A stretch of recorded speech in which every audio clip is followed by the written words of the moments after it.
Do you like scary stories? Welcome to Reality versus Fantasy. Is it real or fake? My name is Ronnie Nichelle, and I'll tell two bone-chilling stories, one real and one fake. Then you get to guess which story is real or fake at the end of the show. So get comfy, put on some comfortable clothes, and snuggle up. During this episode, I'll be wearing my white glow t-shirt from my Etsy shop Fiasco Express. My shirts are soft and unisex, and remember, I cut my shirts according to my own personal preference. The shirts I'm wearing are regular t-shirts. The link to my shop is in my bio on TikTok and Instagram. The link is also available in the description of this video on Facebook and YouTube. Don't forget to subscribe and turn on the notification bell for new video posts. You ready?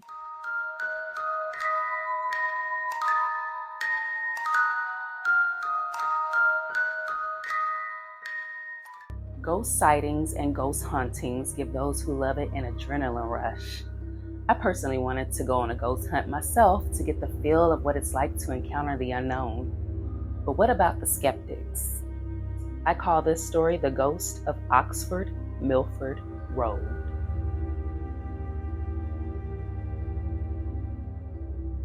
Brad Culp was a student at Miami University in Oxford, Ohio.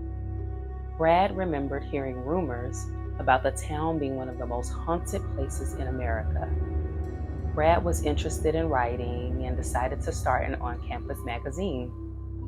Brad was also interested in hauntings and scary stories and was excited to write about several of the town's most famous ghosts.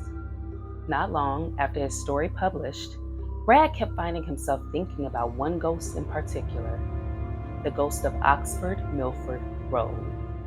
According to the legend, there was a young guy pursuing a young woman in a remote area of the town many years ago, most likely in the 1940s. The young man visited every night after dark because the woman's parents didn't approve of the match. The girl would sneak out of her farmhouse after her parents had gone to bed, and then she'd flash her car's lights 3 times. Then the young man would speed off on his motorcycle. One night, the young man made a slightly abrupt turn directly in front of her residence. The young man headed in one direction, and his motorcycle headed in the other direction. The young man's injuries were so severe, he died instantly. However, rumors claim that his smitten spirit is still active on this part of Milford Road.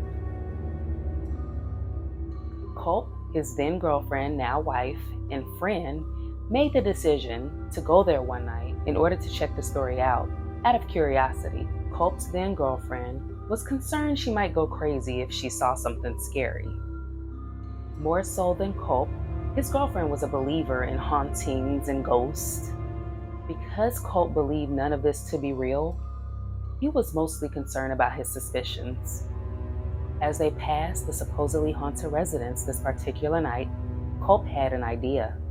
Culp's girlfriend resisted at first, but eventually gave in and went along with his idea.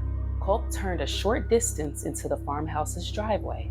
He turned off the engine and made 3 light flashes. Culp claims that a single spotlight could be seen 3/4 of a mile down the road. The light began to approach them, moving very slowly. And it never stopped coming. Culp's girlfriend was in a panic. The light was advancing steadily. Culp turned on his car's lights as a collision could have taken place. He expected to see a young person on a bike bailing on his joke now that he had been discovered. However, nothing was there, and the light simply vanished. Culp, his girlfriend and friend, got out of the car. They walked around trying to figure out what it was that they saw.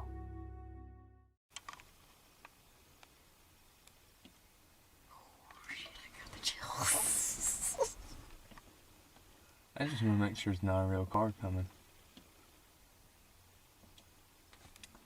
That's this on tape, Kevin? Yeah.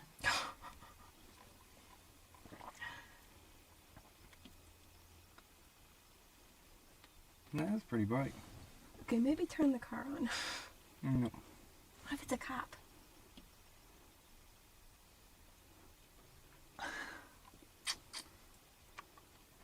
You got it on infrared or is it on It's on. Regular.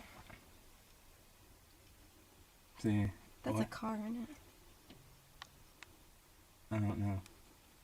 Turn the car on. I would turn the car on. Turn the car on. And just went, or there it is. I'm scared. It's okay. Here, move your arm down. It's okay. Turn the car on. Son of a bitch. It's okay. Let's go try to catch it. Zoom in on that bitch. It just comes in round. It does. I'm saying Sportster. To this day, Culp and his now wife and friend still cannot explain what they had seen. If you get Culp and his wife around a campfire, they'll swear up and down that the story is true. And if you're ever in Oxford, Ohio, consider parking for just a few minutes on Oxford Milford Road at night to test your own fate. Was the single light Brad and his crew saw the ghost of the young man who died on that very road? How do you explain the light coming towards Brad and his crew, only to see nothing when Brad turned his lights on? Did this story really happen? Find out towards the end of the show. Clowns. What can I say? Well, clowns are supposed to be funny, friendly, goofy, and just plain silly. Well, as for the clown in this story, he's none of the above. I call this story the clown statue. If you're watching local news right now, it's hard to avoid stories like this one. The clowns are chasing us up here. On Facebook, they said there was killer clowns around here that were killing people. We saw a man with an all-black on, clown mask on, and like a red wig. Subject dressed in a red and yellow suit with a clown mask. This wave of clown panic started in late August when police in South Carolina received reports about a suspicious character dressed as a clown who was trying to get children to follow them into the woods. Residents reportedly took matters into their own hands and began firing shots into the woods. We do know that it's striking fear among members of our public, and so we have patrols out in each of these areas, and wherever we think we might anticipate that person, we've added patrols to see if we can intercept the person and the activity. And since then, police around the country have been inundated with complaints about clown sightings and prank calls falsely reporting sightings, and residents in some communities are asking if they're allowed to shoot clowns on sight. No, you're under arrest for disorderly conduct. I was not scaring nobody. I promise you. How do we get 911 call? I just came out the door, I swear. As you can hear the police officer saying, these arrests are usually made for disorderly conduct, though some states also have anti-mask laws that prevent people from concealing their identities in public. The consequences of these copycat pranks are playing out in a very real way. Schools in several states have been put on lockdown after threats from people posing as clowns on social media and word-of-mouth reports of clown sightings. On top of that, one student in Georgia was arrested for bringing a knife to school to defend herself against clowns, and another in Virginia was arrested for posting a request on social media for a clown to kill her teacher. At Penn State, hundreds of students flooded the streets in search of clowns that had allegedly been seen around campus, though police reported that there were no credible sightings or threats. No matter who you're voting for, we can all agree on one thing.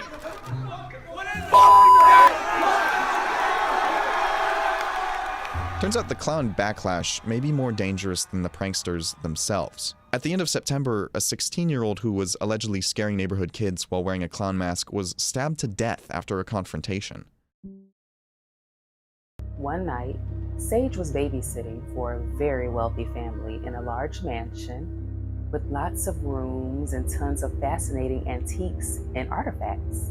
Strangely, the father tells Sage that she shouldn't spend any time in any other parts of the house after the kids are put to bed for the night and should only go to the basement. The rest of the house was off limits, but Sage was free to do anything she wanted in the basement and even watch television down there. Once the kids were in bed, Sage heads to the basement, but stops suddenly once she sees a huge clown statue in the corner of the space. It looks like the clown is looking directly at her. While watching her show, Sage couldn't let go of the feeling that the statue was watching her from across the room. Sage decided to cover the statue with a blanket in an effort to feel more at ease. However, the clown continued to frighten her. So she called the children's father to ask if she could leave the basement and go to another room due to being freaked out by their clown statue. Wait until you hear what the dad said next. "You need to leave now. We don't have a clown statue. The children have been telling us they've been seeing a clown in their room at night. We thought they were having nightmares. Take the children and get out." Sage hangs up the phone terrified. In South Carolina, North Carolina, and Georgia, children said clowns were trying to lure them. We just confirmed with police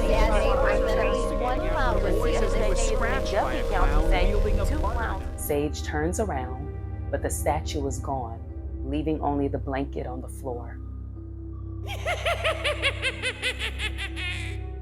If the clown wasn't an actual statue, who was he and why hasn't he harmed anyone in the house yet?